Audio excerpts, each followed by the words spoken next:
Now, I have done a lot of videos on the ketogenic diet, but I wanted to include a new video for beginners with all the updates, but I want to make it really, really simple. So let's just start with the basics. What is a ketone?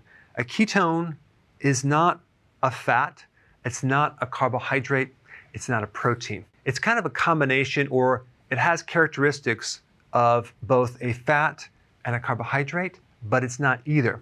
It comes from fat, but a ketone is an alternative fuel source. And the way that you get ketones is you simply lower your carbohydrates in your diet, or you reduce the frequency of eating. And this is why we recommend a low-carb diet with intermittent fasting. And that way you can maximize your ability to make ketones. Ketones have many advantages versus regular glucose fuel. Number one, it will increase your oxygen in your body. Number two, it increases your energy. Number three, it supports the brain. In fact, your brain prefers ketones over glucose. Same thing with the heart. If your heart is damaged or your brain is damaged, ketones are the answer, and they can bypass the mechanical damage pathways and feed the tissues directly. Most of the body tissues can run in ketones, but some parts need glucose. And this is the confusion that people have. They think they need to consume glucose to get glucose. No, there's something called gluconeogenesis, okay? Glucose, new, genesis, the creation of. Your body can make glucose if it needs it from fat, ketones, proteins. You don't need to consume carbohydrates to get glucose. Now, it does take time to turn the fat into ketones. It's going to take between 3 to 5 days. It all depends on how damaged insulin is in your body, how damaged your pancreas is. If you are a pre-diabetic, if you are a diabetic, if you have insulin resistance, it's going to take longer and longer to adapt. But by lowering the carbs and going on intermittent fasting, you'll get there a lot faster. That explains how to get into ketosis. You lower the carb and you lower the frequency of eating. Now, why would you want to do ketosis? What is the big benefit of doing that? Well, you're going to lower insulin, and most people have high insulin. Rarely does your doctor ever test you for insulin. They'll test you for glucose, but not insulin. If they did, they probably would find higher levels of insulin. The test that you would want to do is called HOMA-IR, and that will pick this up. Too much insulin causes insulin resistance. Insulin resistance is behind prediabetes. Insulin resistance is behind metabolic syndrome, high blood pressure, fat in the gut area right through here. And prediabetes leads to diabetes. So in reality, diabetes stems from high levels of insulin at a certain point.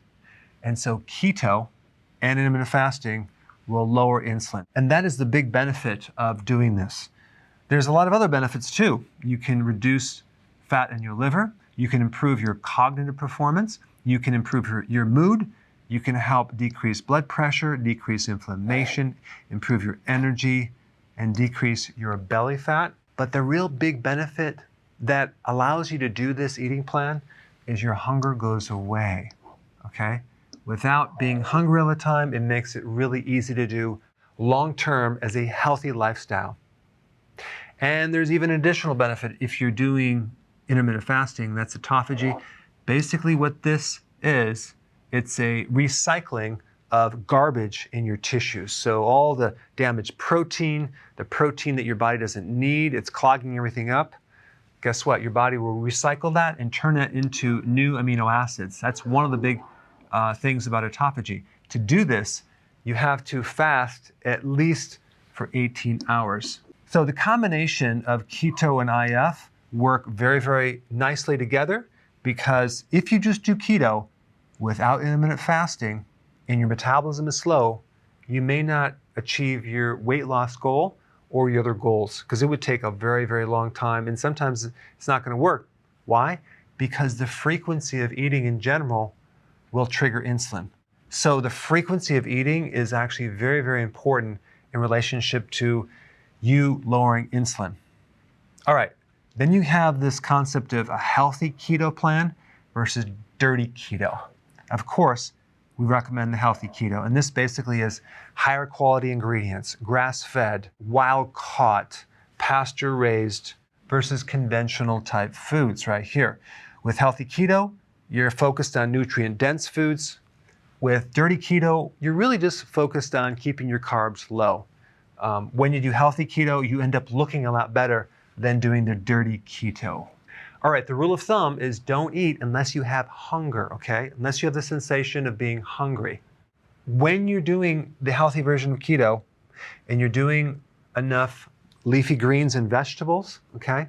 And you're doing enough healthy fats and you're improving insulin resistance, you're not only going to be full, but you're going to be satisfied. Now, if you look at the pie chart here, we have about 5% carbs of your total calories, and then 5% vegetables, which, by the way, actually adds up to a lot, because if you look at the carbohydrates and vegetables, you minus the fiber, giving the net carb, it doesn't come out to a lot of calories. So if we look at the total carbs, which would include like berries, hummus, nuts, and seeds, there's a little bit of carbs in those, and you combine the vegetables, that's like 10%. Then we have 20% protein, and then we have 70% fat. Now, the fat looks like a lot, but realize fat is basically double the calories of other macronutrients. But if we actually look at an actual plate with your food on the plate, if you just look at it like this, to keep it really simple, half the plate vegetables, okay? A quarter would be protein and a quarter would be fat. But because protein and fat usually come together, that's going to be pretty much half your plate. That's what it should look like. The benefit of the vegetables are the vitamin C, the minerals, other nutrients and phytonutrients. Okay, I'm going through this really fast, but I'm just giving you a summary. In the next few videos, which I'm going to put in a link down below, I'm going to talk more about exactly what to eat when you're eating.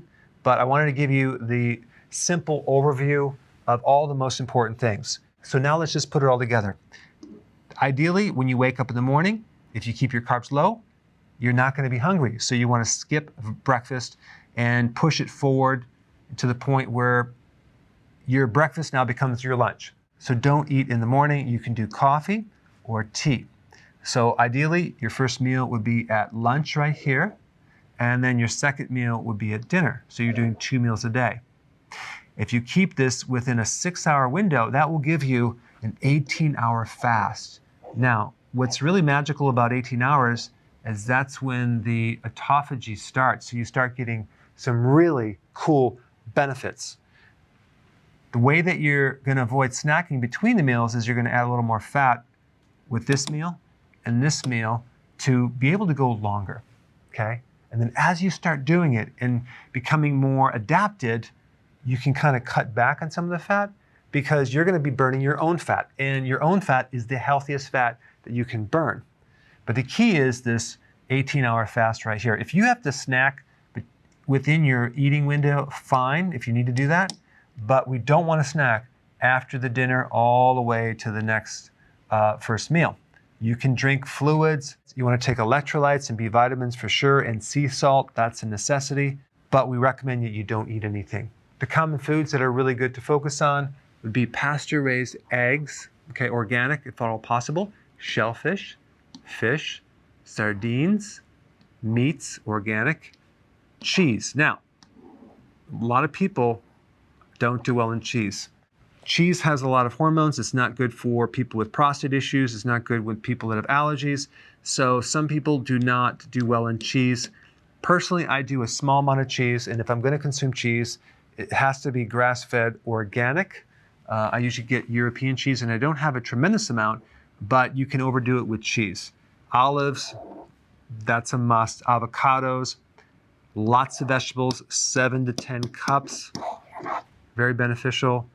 Nuts, for some people, they don't do well on that, especially if they're prone to kidney stones. You have to be careful with almonds, okay, as well as spinach. So I'd avoid those if you're prone to kidney stones. Also, seeds like sunflower seeds, perfect on a ketogenic plan.